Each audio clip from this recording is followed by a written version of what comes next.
Why did the community of Buckville, Arkansas disappear? They say large bodies of water don't give up their secrets. This large body of water has a secret. For 100 years, folks in this area of Arkansas went about their day-to-day lives, farming the land, raising cattle, hunting, fishing, running businesses, whatever they could do to put food on their family's table. No one ever really thinks that one day the government is going to come knock on your door and say your community is going to disappear. But that's what happened to Buckville, Arkansas.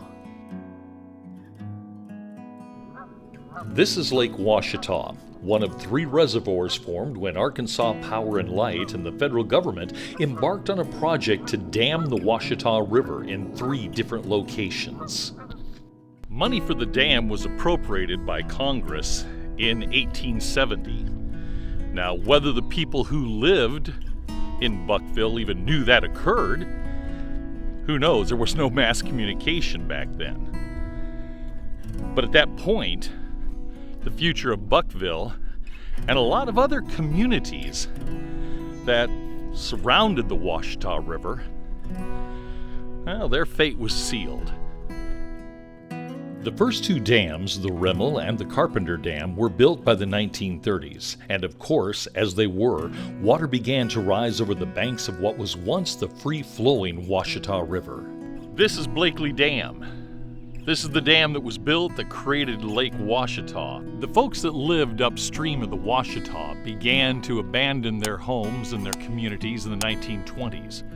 But the folks at Buckville hung on, because as you can tell from these islands, Buckville was located on higher ground, and perhaps they hoped that Lake Ouachita wouldn't swallow them up. As early as the 1920s, people along the Ouachita River behind where the Rimmel and Carpenter's Dam were going to be built began to move out of the area, realizing that their homes, land, and livelihood would soon be covered with water. But because Blakely Dam was delayed due to budgeting issues, Buckville hung on. You know, when you look at this old church, you think about all the families, all the people that were baptized, all the weddings that were done, all the funerals that were done. You think about the picnics and the life that was here.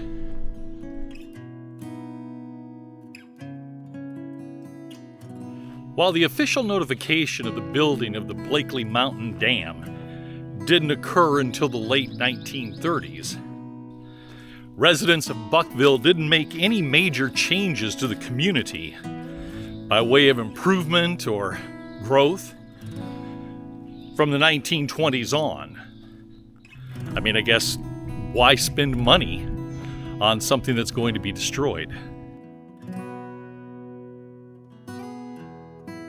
As is normal, government bureaucracy moves at a snail's pace, and it wasn't until 1946 that Congress first appropriated money to begin work on Blakely Mountain Dam. They'd done surveying already, but they had done nothing as far as beginning to build the dam.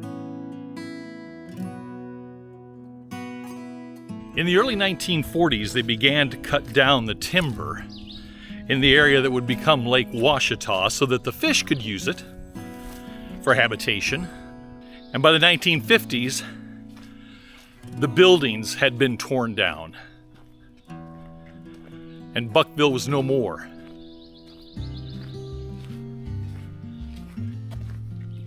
Soon after, it was flooded.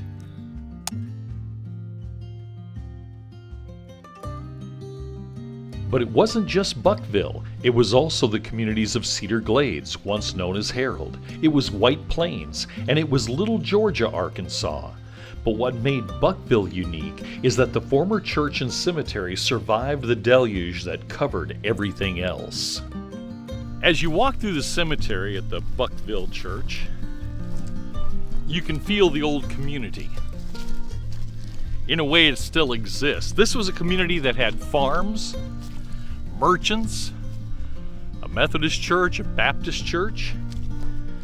And the only reason the Buckville Church still exists is because In the early 50s, they moved the church from where Lake Washita would rise to where it wouldn't overtake it. They didn't move the cemetery. It remained above the flood line of Lake Washita.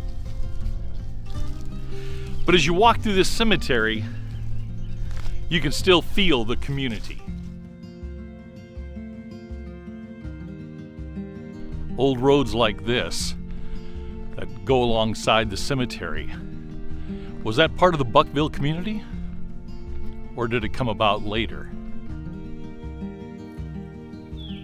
You know, so often you don't hear stories about communities such as Buckville, or for that matter, White Plains or Georgia, Arkansas. The communities just disappear. The people that made those communities what they were move away, and part of who we are as a people is lost. So all that remains of Buckville, Arkansas is a church, a cemetery, some trees where once a community existed, farms, businesses, homes, neighborhoods. But Buckville's not forgotten. Every year, descendants of those who once lived in this community gather at this church. And they share memories and they tell stories. You know, that kind of stuff that neighbors do. So in that way, Buckville lives on.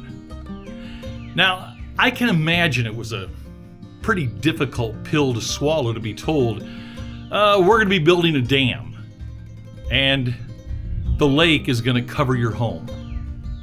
There'll be nothing left of your community. Now, I get it. Listen, reservoirs serve a great purpose.